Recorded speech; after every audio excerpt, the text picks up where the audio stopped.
listening through the WURD radio app, listening to us through the airways, listening through us through whatever device that you're listening to us this morning. We say good morning to you.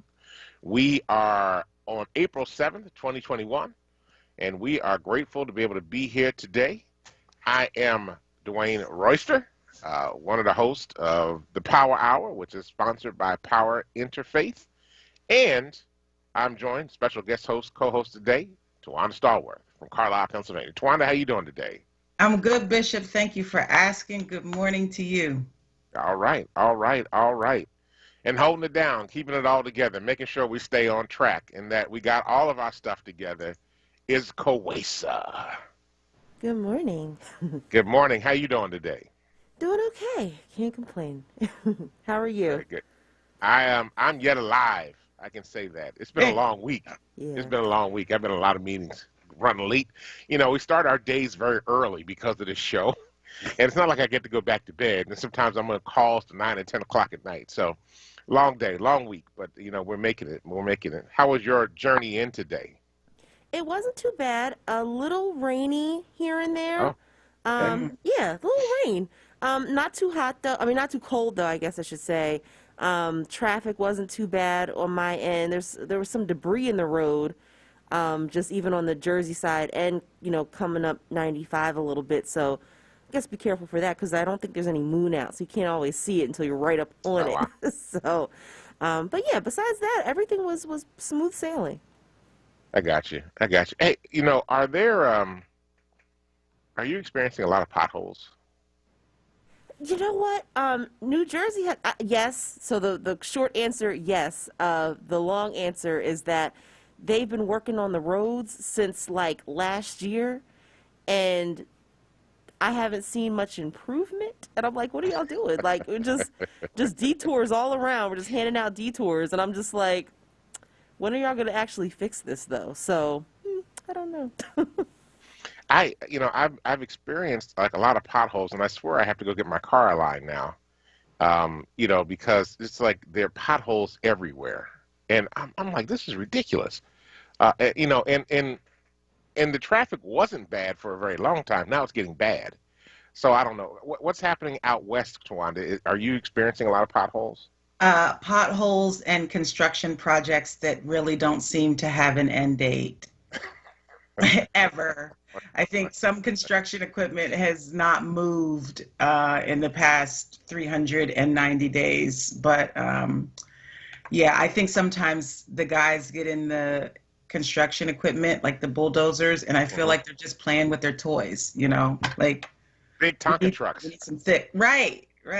Like living out childhood dreams. And it looks fun, but it also looks like it's in the way and pretty annoying and quite costly. Matter of fact, I wonder if they even make Tonka trucks anymore. I used to. So here's more revelation about Dwayne Royster's history.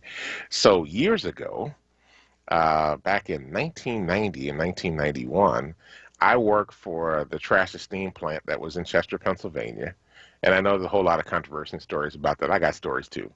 But I was a front end loader, which means I drove one of those big trucks with the huge buckets in the front. And I used to push trash up on the conveyor belt for the trash and steam plant. And then eventually became the manager of what's referred to as the tipping floor, which is where they come and dump all the trash.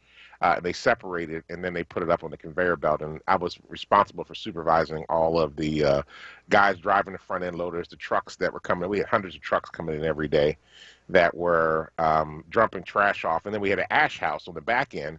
We had to load up trucks to take the ash out of the plant and take it to they would take the ash over to the dumping grounds and use that as a filler to fill in the dump site. So I used to do that years ago. I was really, really young. I was like 21, 22 years old when I was doing all that. I loved that job. It was great driving the Tonka trucks, and I had a field day doing that. When I became a supervisor, it is fun, man. It is fun. Oh, like absolutely. These projects take longer because it's fun. Like it's it was absolutely really cool. excuse me, until became a supervisor, which I was like, yeah, because I always wind up in management for some reason, and then I wasn't driving anymore. Then the job wasn't quite as fun, so I was Yeah. managing people. Before I was doing was pushing trash, and I Yeah. mean it was really great because we figured out how to build large piles and then drive the trucks on top of the piles all the way to the top, and built it strong enough to be able to. I mean these loaders were massive, 15, 20 foot high that you had to climb up on to drive, and we were doing all kinds of stuff with the front end loaders then. So, yes, it was a great experience. I loved every minute of it. It was a childhood fantasy to be able to drive the big trucks around and do what I wanted to do. So, But they're noisy, and I mean they do great work, and thanks for that. But Harrisburg is well known for potholes as well. So oh there's wow, a particular street. There's a street in particular in the Midtown and Uptown sections, Third Street, that is notorious for driving down that street, and then you need to be on your way to get in alignment after that. oh wow, yeah. Well, I know I have to go get my car aligned. I hit a pothole the other day, and my steering wheel is now like going straight. It's like this, and it's on an angle. So. Anyway, yeah. So, Koisa, hold it down out there and be safe out there driving around those potholes until they get them all fixed. And folk out there, the traffic's starting to pick back up, and people are acting like it's still light traffic. It's not light traffic anymore. Slow your roll. Slow your roll. Be a little safe out there. Be a little safe out there. The So, road fatigue has set in, and people are out and about, I believe. yeah, they're just ready to get going. I can't blame them on that. So, it's been a very tiring season, tiring 400 days or so. But just a reminder to folk, like we can get done this if we just keep tight for a minute, hold down, slow down, and just relax. Let's get through this. Vaccinations are coming left and right. They're opening up to everybody quickly, and we just need to make sure that folk are, still double masking, getting your shots, social distancing, washing your hands, all those things. We just got to keep the same rhythm going for a little while longer. And even after everybody gets the shots, it's going to take a little while longer. Look, one of my wife's closest friends is in the hospital right now, ICU with COVID, right? This thing is no joke. Mm. This thing is no joke. And, I think folk are like, thinking like, oh, it's not going to happen to me. I'm going to be sick. Everything's going to be all right. It actually is not going to work out that way. And so, we need to do the right thing, take care of what we got to take care of so we can get back to opening up society, going back to work, getting our kids fully back into school. It's going to take a lot of work, and it's going to take intentional efforts on the part of folk. It's not just about you. Let me just say that now. I'm not talking to you, Tawanda. I'm just saying that to everybody. It's not just about you. It's about the larger community. And if we believe, as we're talking on the station all the time about unity and getting everybody together and, having conversations, well, if you care about the community, then mask up. If you care Right. about the community, wash your hands. If you care about the community, stay home when you don't need to go out. That's their caring for community. I think the struggle with that is those that have historically cared about the community and have had a sense of community are the ones doing all of the work in this group project. And those who haven't really had a sense of community or are staunch individualists, those are the ones that were struggling with, putting on the mask and not, and even some of the videos that you've seen where, people aren't masking or, just behaving poorly, that, they say, well, I've had it, like I'm safe. I don't have to worry about it. Like, well, yeah, great. Okay. But I'm asking you, this has really been an experiment in how we understand the world around us and how we interact with each other. Right. And Yeah. how I'm going to mess this up, but my freedom only extends as far as your freedom. I don't know whatever Hmm. that phrase is, but that I don't have this, carte blanche to be able to do anything that I want to do at any time without consideration for anyone else. Yeah. I mean, I think that's part of the challenge, right? Some people are like, liberal. You remember the early videos they showed people were walking around at Walmart telling people to take their mask off, take your mask off. The other people were walking around. Look, I've walked in the stores, saw folk that weren't wearing masks, and turned around and walked back out the door. Hmm. I'm not doing it. And you know, one of our colleagues in the Society for Faith and Justice has had COVID twice. I mean, Hmm. so people are like, "Oh, you can't get it again once you have it." Actually, that's not true.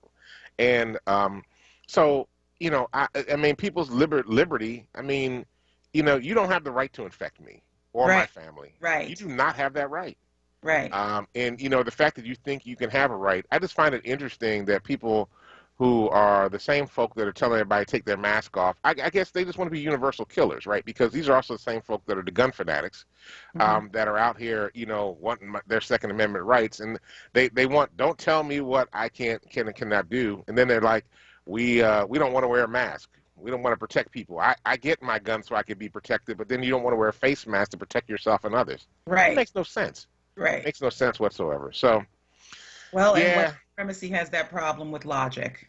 well, you ain't told nothing but the truth.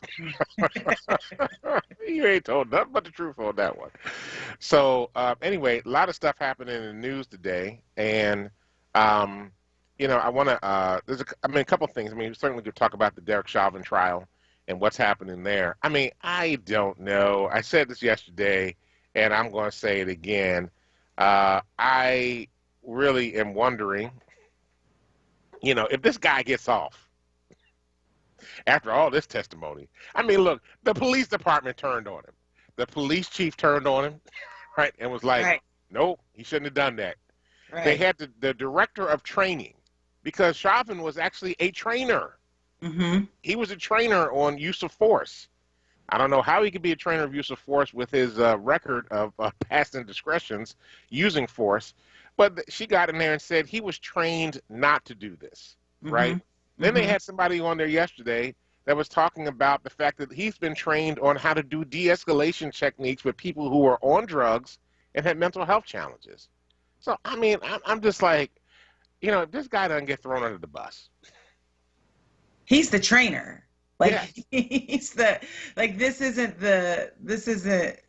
supposed to be, the department's expert that's telling, teaching others what to do. And I did see that, the defense is really trying to put their weight on this angry black man narrative.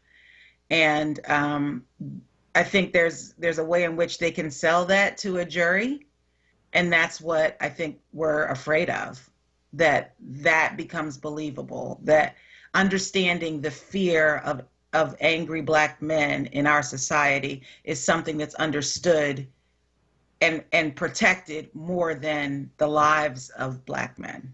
mm, That's really scary, and I think that's why we can look at our justice system and say, you know what, this is the way that this is even structured. It's structured with white supremacy at its core, because at the end of the day, far too many times white supremacy wins. right, right. I mean, this is this trial is going to be the test of the criminal justice system in America. We thought it was the OJ trial. It's not going to be the OJ trial. This is going to be the test. You've lined up witness after witness after witness, both citizens and police and medical examiners, everybody that's saying this guy killed him, Mm-hmm. right? Mm-hmm. Then the latest is, because the prosecution is basically trying to create a scenario where it's basically saying this guy was trained. One of his excuses was, well, he was on something, he was doing something. And now they've proven, they went and got his file. They went and got his file and pulled out the list of all the trainings that he had on de-escalation techniques and how he was training other people on how to use these de-escalation techniques, specifically with those that were having mental health breaks and those that were on some form of drug. So, I mean, they're basically like, yes, he was trained, and he was training other people on how to do this. So, I'm sitting there like, if he gets off, if he gets off, I mean, manslaughter will not be good enough. I'm sorry, it just will not. I mean, I don't know what the defense has got up their sleeve. I think that they're coming at every angle the defense is going to come at in this particular case. around Derek Chauvin. I mean, they showed the video because they said, oh, he was violent and all this stuff, and they showed the video of him in the store hugging the woman, hanging out, chilling out like it was no big deal. You know, they were like, oh, he passed a counterfeit $20 bill. And I'm like, well, if you don't know what to look for in counterfeit money, sometimes you're using money, you don't know what you're doing. You know, you're just pulling money out your wallet and giving it to somebody. You know, so go ahead. I noticed you want to jump in there. Well, what I mean, and since when does counterfeit $20 bills become a reason to die? Doesn't. When does that happen? And when you were saying that, this is the test of the criminal justice system, I can remember during the George Zimmerman trial, and I can remember watching that and saying, they have to convict. There's just no way. Like, there's no way that this does not go our way. Like this goes. I remember changing my social media profile to Black. I remember where I was, when the verdict came out, and not guilty, and stunned. So I look at this in similar light. This has got to be a guilty verdict. Like this, there's just no way that this is not a guilty verdict. The problem is that you have a jury that you don't know what their life experiences have been. You don't know how they've bought into or been affected by the angry black man narrative in their own lives. So, how has that worked for them? Have they, what were their experiences, life experiences leading up to this point? And that's the wild card, right? Yeah. That's the unpredictable. That's the factor that it doesn't matter what the proof says. It doesn't matter how great of a case the prosecution lays out. If the jury has, right, so both sides have chosen members to serve on this jury that they believe are going to give them the favorable verdict. And I have to imagine that the prosecution has people on that jury that they selected through that voir dire process that they believe are going to be able to buy into that defense and buy into that narrative. And that for me is the scariest piece. That for me is how do you rule out, how do you eradicate white supremacy from the jury selection process? Well, that is going to be something that we're going to be probably discussing for the next century. But it's an important point that we need to take a look at. And even in this, maybe we should talk about that a little bit more when you get back. But I'm curious to hear what our listeners are thinking about the Derek Chauvin trial. I know some folk have been traumatized by it. Some folk can't turn it off. If you have an opinion on it, write something in the chat boxes on either YouTube or on Facebook. But also, if you have an opinion on the trial, give us a call, 215-634-8065. Again, 215-634-8065. We'd love to hear what you're thinking about the Derek Chauvin trial happening in Minneapolis, Minnesota right now. I just want to say, if this goes badly, I don't know what Minnesota is going to look like when this is over with, because Minnesota has been the site of some of the most contentious of the rallies and movement, Black Lives gatherings, since, Philando Castile and multiple others have been killed in Minnesota. So give us a call, 215-634-8065. We're up on a break. I know Quace is like, you're 2 minutes over. So we are going to go take our break. But when we come back, we'll continue this conversation on the Power Hour. This is Dwayne Royster, Tawanda Starworth. We'll be right back.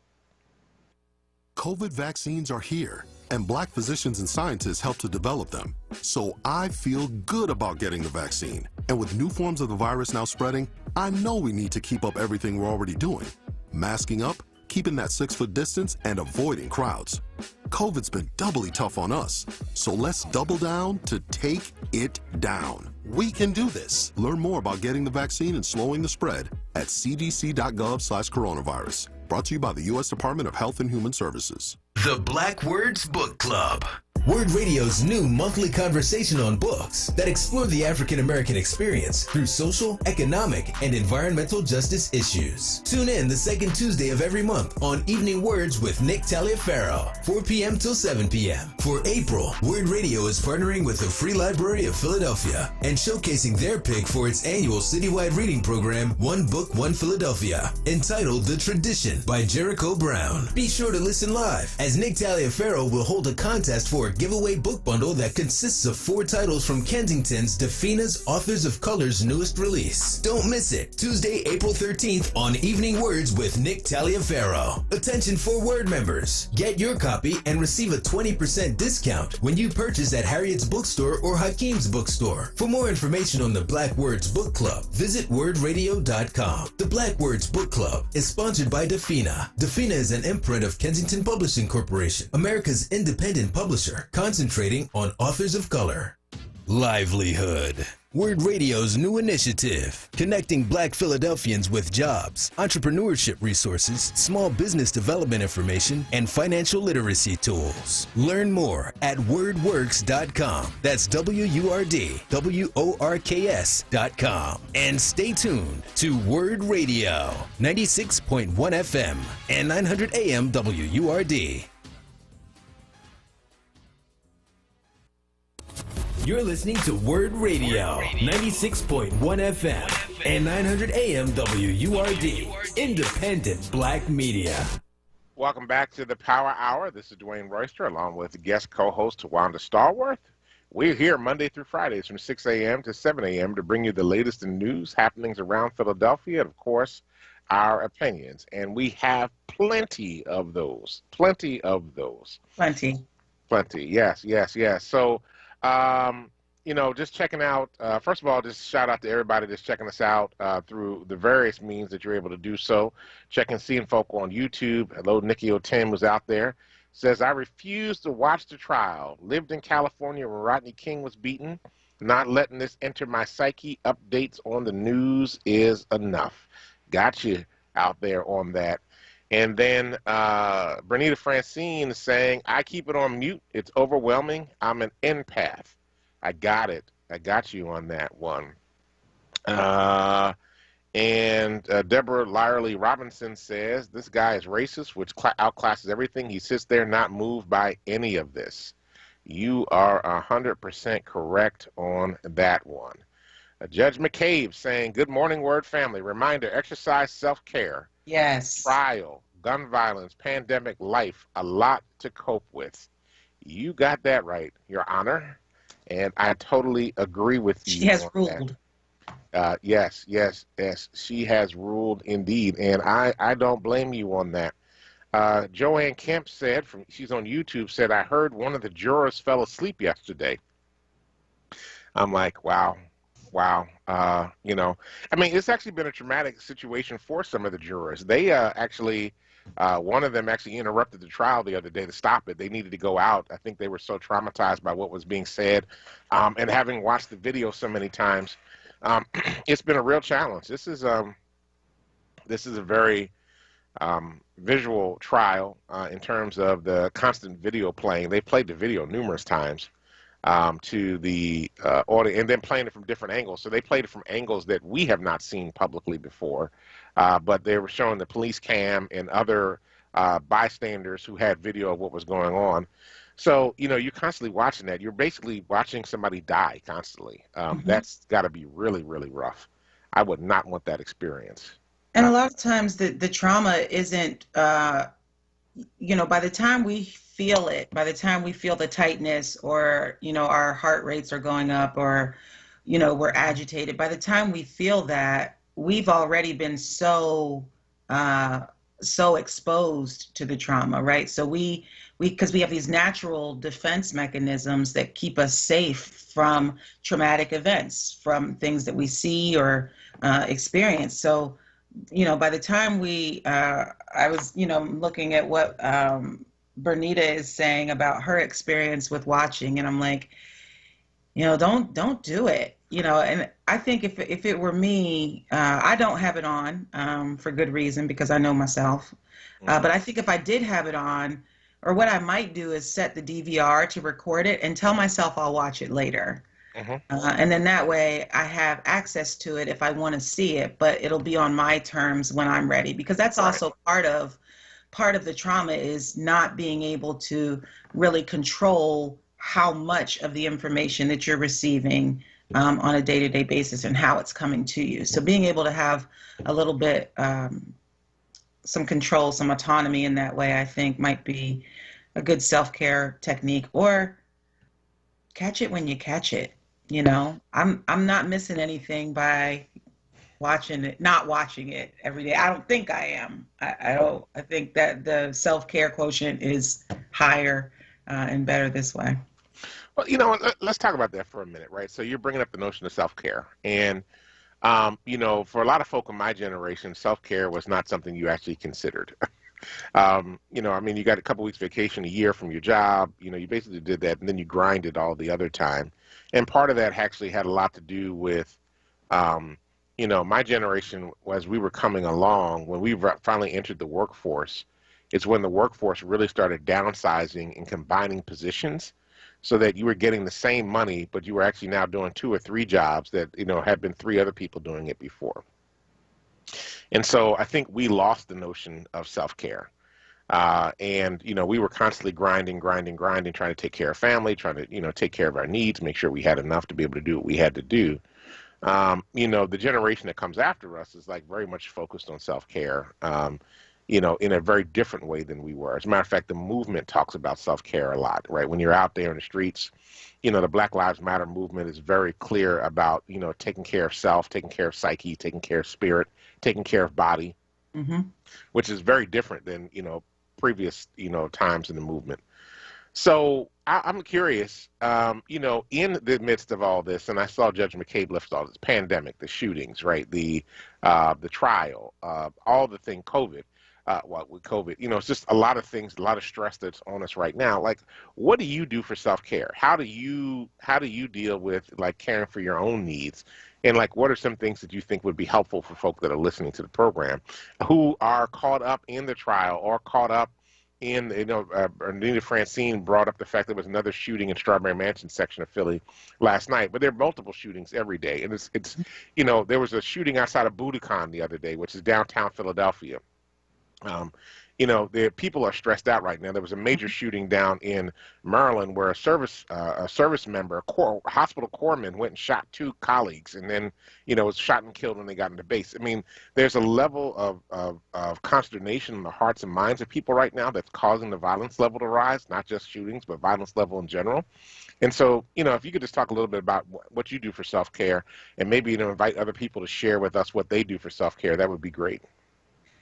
Yeah, I mean, I'd love to hear what listeners have to say about self-care and, being able to share techniques. I think for me, it's really listening to your body and listening to, what your needs are. What is it that you need in that moment, and giving yourself permission to need what you need, and then being able to respond to that need.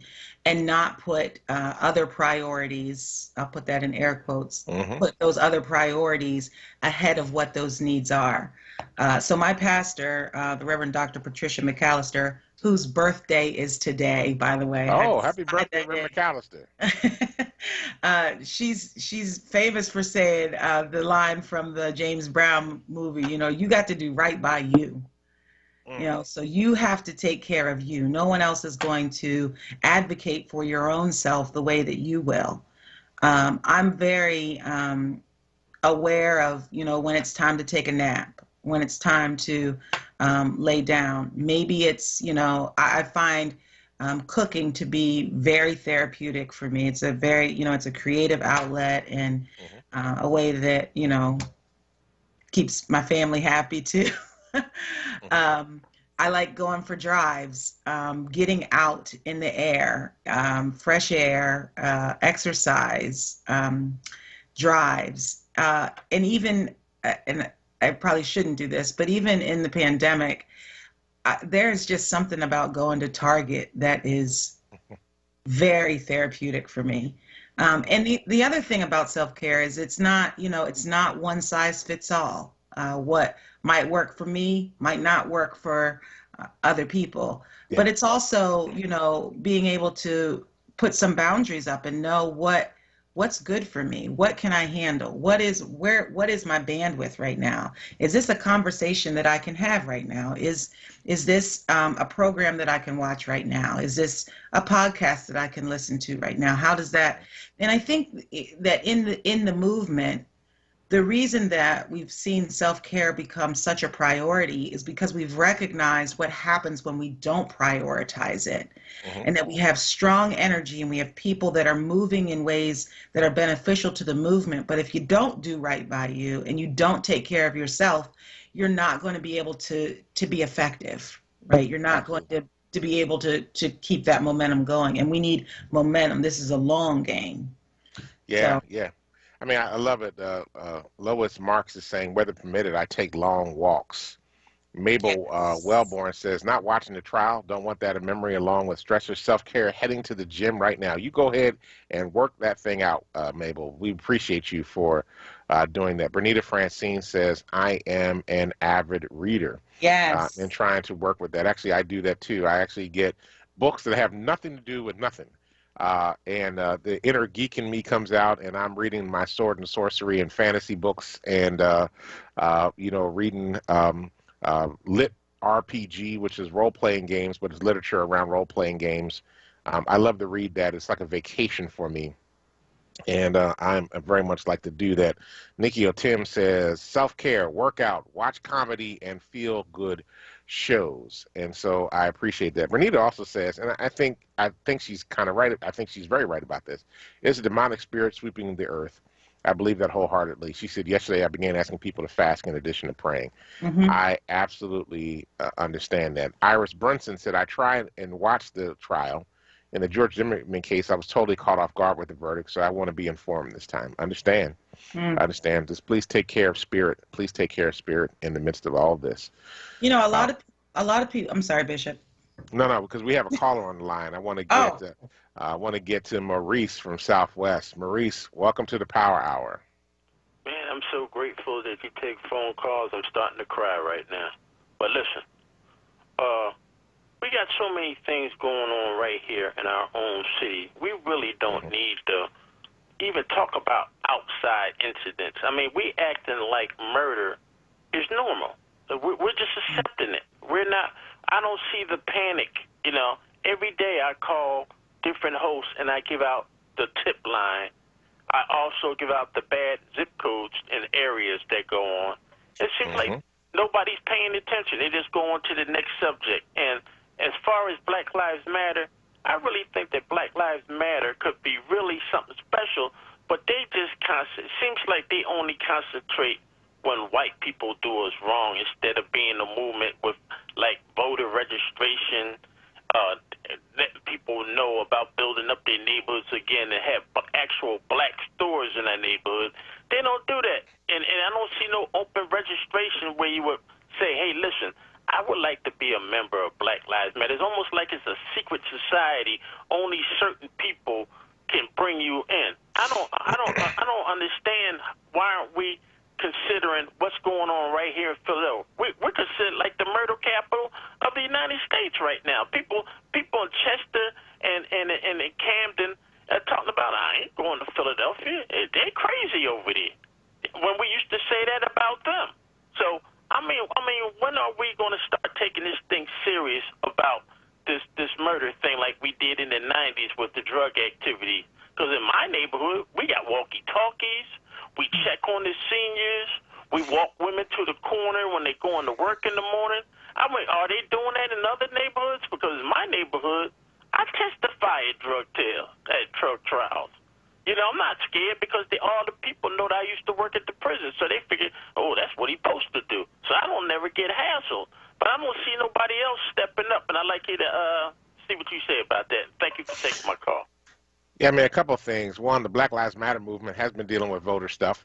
The movement for Black Lives nationally was working on that, doing registration and getting folk out to vote. As a matter of fact, they now have a C4 entity as well that gives them a little bit more political muscle to be able to do what they need to do.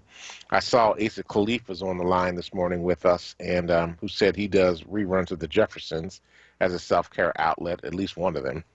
I mean, I'm sure Asa could speak to this more so, but the movement is actually, I don't think it's terribly secretive. I mean, I think you get out in the streets with the folks, and you know, you can become a part of that movement. I know it's a little bit of a challenge because of your own, you know, physical limitations, but I mean, it's very clear how to get engaged and be a part of that group and the work that goes on with that. So I think that they're actually coming up with comprehensive plans, and they're looking at all these pieces that need to be addressed in our community.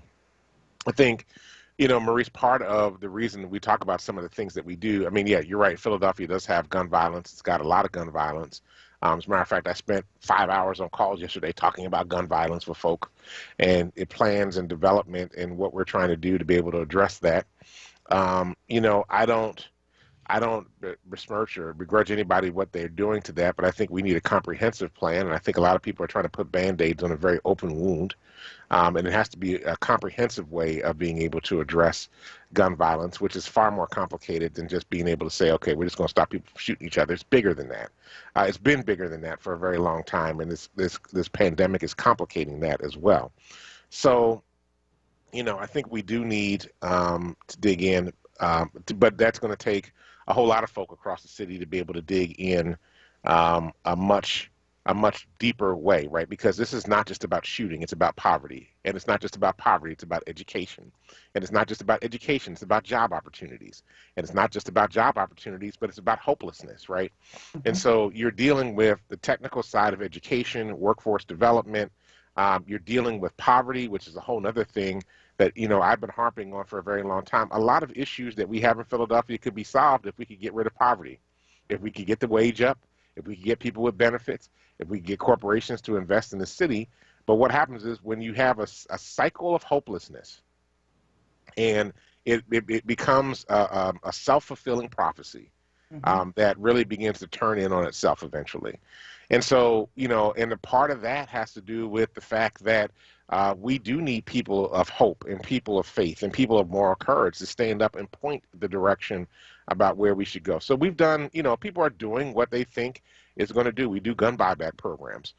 We do, you know, interceptors on the street, you know, trying to prevent the violence. And I think all those things have their place, but they're not enough by themselves. You know, we have various programs that we get kids interested in. That's good. It's not enough by itself. It actually has to be a much larger picture, and it will almost require the same level of intensity to address it as we've been using to address the pandemic, but specifically focused on the communities of Philadelphia. You have to have political leaders that have an imagination, have some creativity, and are willing to take some risks to be able to make some changes. In Stockton, California, one of the ways that they began to address some of the gun violence was they created a universal basic income program where they were targeting the lowest community, and in particular targeting young black men who are having problems getting into the workforce. Gun violence dropped. Violence in general dropped when they were getting resources to be able to sustain themselves every day. We have no imagination and no creativity in this city. None whatsoever. And as a result of that, and I'm from Philly, so I know, but I've also been outside of Philly and lived in other places, and I've worked in a position where I'm hearing and learning about the policies of other folk. If we were to try to do something like that in Philadelphia, it wouldn't even be the Republicans that would block it. It would be Democrats that would block it, mm-hmm. And have a fit about it. So there's a big challenge that we have to address in all of this. Tawanda, let's do this. I know you want to jump in on this, but we're actually over our break again, and I don't want to get in trouble with Kawesa. So she might hit that high note in my ear or something like that, and I don't want that to happen. So look, when we get back, we're going to jump right in with you. But you know, the phone lines are open, 215-634-8065. Again, 215-634-8065. You're listening to the Power Hour with Dwayne Worst and Tawanda Starworth. We'll be right back. Tune in to More Than That with Gia Peppers live this Sunday, April 11th, or wherever you listen to podcasts. This episode of More Than That is brought to you by Pampers, who is committed to helping mothers thrive for every baby's happy, healthy development. Pampers, made from love. If you understand the value of doing business with a company that values its clients, remember this name, Heat and Air Guys. At Heat and Air Guys, we give our clients extra value by offering lots of ways to make their lives easier, like financing for your installation. You get 18 months, no interest, no payments, 10-year parts and labor warranties, service on all makes and models, seasonal tune-ups, all offered by skilled, reliable technicians who value the opportunity to be of service to you. Call Heat and Air Guys at 610-583-3207. WURD Radio congratulates the winner of the 2021 Level Up Contest. Hot off the press. This year's Level Up winner is Anissa Smith of the Black Food and Dessert Expo. As the winner, the Black Food and Dessert Expo will receive a marketing package valued at $5,000, which includes a 4WURD small business membership, advertising on WURD Radio, an on-air interview, social media outreach, website acknowledgement, membership to the African American Chamber of Commerce and the Chamber of Commerce for Greater Philadelphia, access to a workshop at the Business Center, and recognition on our partner stations, WVON in Chicago and KJLH in Los Angeles. Learn more about the Black Food and Dessert Expo by visiting wordradio.com and clicking the Level Up banner. WURD Radio would like to thank everyone who nominated a company or participated in the 2021 Level Up contest. An honorable mention to our 2 runner-up finalists, Dr. Helena Fontes of the New View Institute and Antoinette Coward Gilmore of Dance for Nia. Be sure to support Black women-owned businesses throughout the city. Special thanks to our sponsors, Bank of America, Comcast,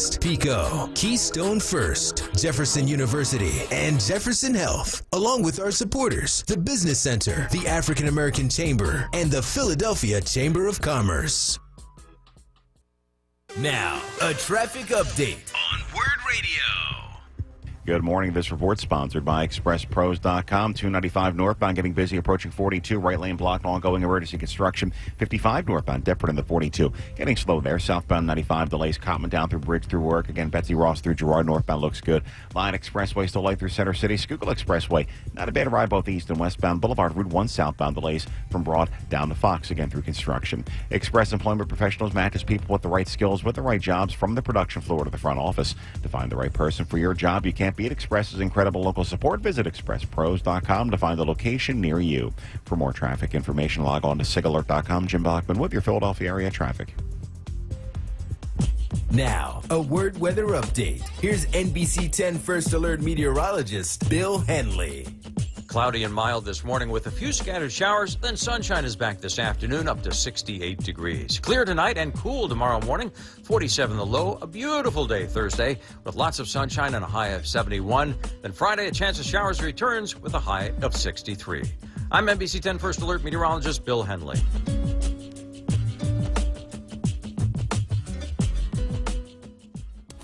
You're listening to WURD Radio, 96.1 FM and 900 AM WURD, independent black media. Welcome back to the Power Hour. This is Dwayne Royster along with guest co-host Tawanda Stallworth. And Tawanda, you were ready to jump in there and we had to go to break. So I want to make sure I give you time to go for it.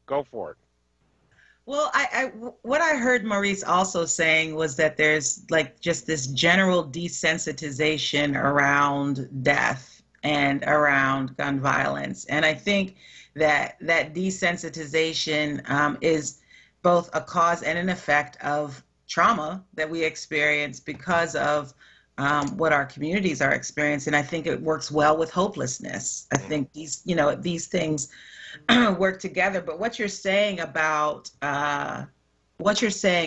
poverty, and I've done some significant work around poverty in Lancaster County, and it's workforce development, right? It's education, it's training, it's jobs, it's food, it's all of these things. But all of those things really, for me, point to this self-sufficiency model, which lends itself to a bootstraps sort of mentality that says if we give these people these things, if we teach them all we have to do is teach them how to fish, without recognizing that poverty is many times generational. And it's a cash problem, right? Universal basic, people need money, right? George Floyd could not buy a pack of cigarettes with actual money, right? Generalizations and leaps, right? I got it. But the point I'm making is it's a cash problem, right? It's not giving people tools, it's giving people money, right? And in this country, I think we have a problem with giving poor people money because we don't trust them and we don't think they'll do the right things with it. And that we're able to execute this judgment on poverty and continue to criminalize poverty because we anticipate, things not being done well, right? Yeah, I mean, well, we make the assumption that people are poor because they don't have any better sense. Right. And that's not always the case, right? So I talk about this concept, the fact that we've made poverty a sin, and that being poor is a sin, and therefore you're not worthy, Right. because you are a sinner, which is really not the case, right? There's systemic reasons that folk wind up in the conditions that they're in. And yes, some people do get out. Not everybody does. And Mhm. I think that we need to understand that. And, that is part of the challenge that we are contending with on a regular basis, that, people want to be able to point to an individual and say, you are poor because, and Mhm. they're not willing to look at all the things, all the pressure, all the opportunities that were not there for that individual. Because if they had to look at that, then they would have to take responsibility themselves for correcting that. And so it's easier just to blame somebody, to point it at them and blame them, than it is to be able to have to really own the fact that they're a part of the problem that's keeping people oppressed. And that's very complicated. And for a long time, I think we've tried to silo poverty, right? So we've tried to address food deserts, or we've tried to address, a lack of access to food, or we've tried to address a lack of access to transportation or education. We've, looked at all of these different ways without recognizing many times that all of these things intersect. Yeah. And that the same folks who are struggling with transportation are the same folks who are struggling with food insecurity. They're also struggling with skills.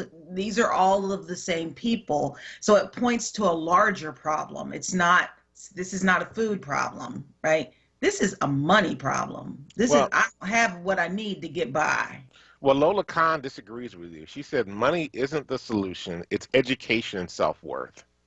So what, I mean, I think that money is part of the problem. It's not the only problem, right? I think not having adequate health care is a problem, right, that leads to this.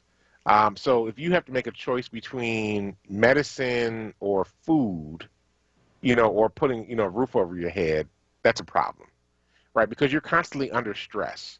Your body is constantly in fight or flight mode. Like you don't ever get a chance to relax. That's why when we were talking about self-care, it was so important, because you don't ever really get a chance to de-escalate, right? Your body is just constantly hyped up. Mhm. People often talk about, oh, black folk always seem like they're hyped up. They're always ready to go because we're constantly in fight or flight Have mode. to. Yeah. We're constantly in that situation. The cortisol in our bodies is raised up, and we are just constantly, anxious and ready to blow because we don't know who's coming after us next.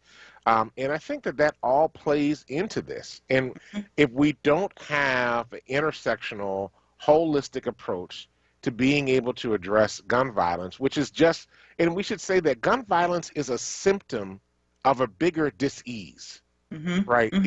It is a symptom of it is not the problem. It's a symptom of the problem. The Mhm. problem, white supremacy, the problem of oligarchy, the problem of unfettered capitalism, the problem of a meritocracy that we live in, the problem that we do not value human life. Right. And that is what all of this is. So money is a piece of it. Gun violence is a symptom of it. But there's a much bigger, landscape that we're really trying to handle. And the landscape looks ugly because what's behind the landscape makes it look ugly.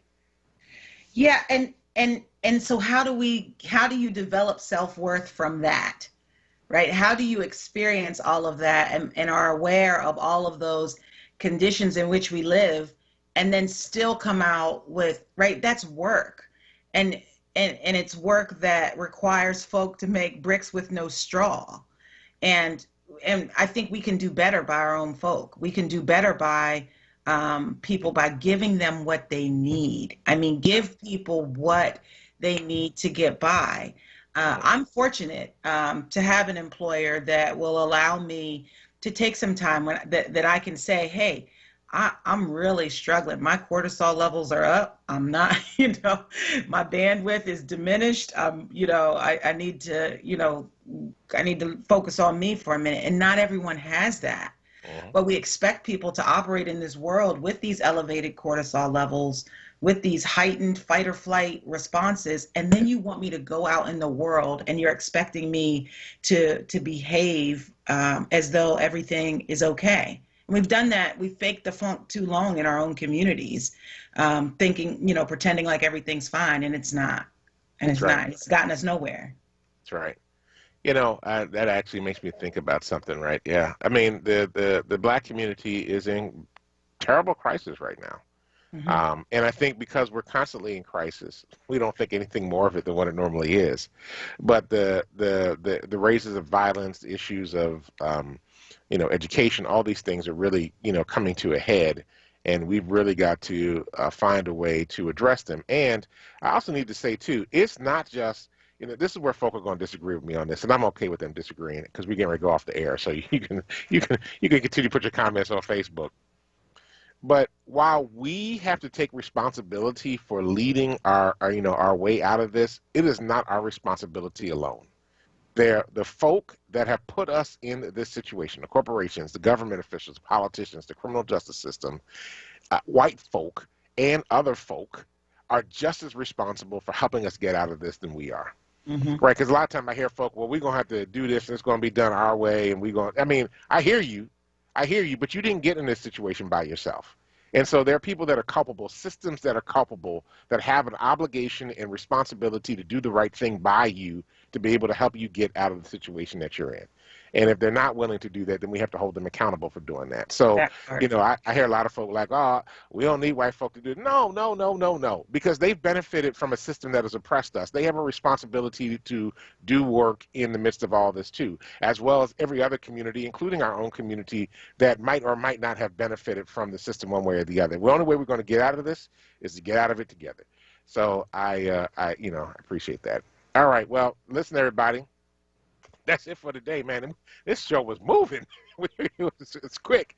It is over with. The sun is coming up, and the sky is starting to get light. So please take and enjoy your day. Thank you, Kawesa, for holding down the boards and doing everything you do, handling phone lines for us. Thank you, Tawanda Starworth, for sitting in and continuing to sit in for us this week. We appreciate that. Thank you to everybody that's been listening to the show today. We appreciate you, YouTube, Facebook, on the air, through the app, by whatever means that you are checking us out. Thank you for all those that called in, those that are making their comments, that we're engaging with you on at the same time. We also appreciate the fact that, you join us here on WURD every single morning. It's early in the morning, but you're here with us, and so we deeply appreciate it. Let's stay tuned now for Wake Up with WURD with Solomon Jones. And listen, family, do us a favor. Go out. Change the damn world. Because if you don't, nobody else will. Peace.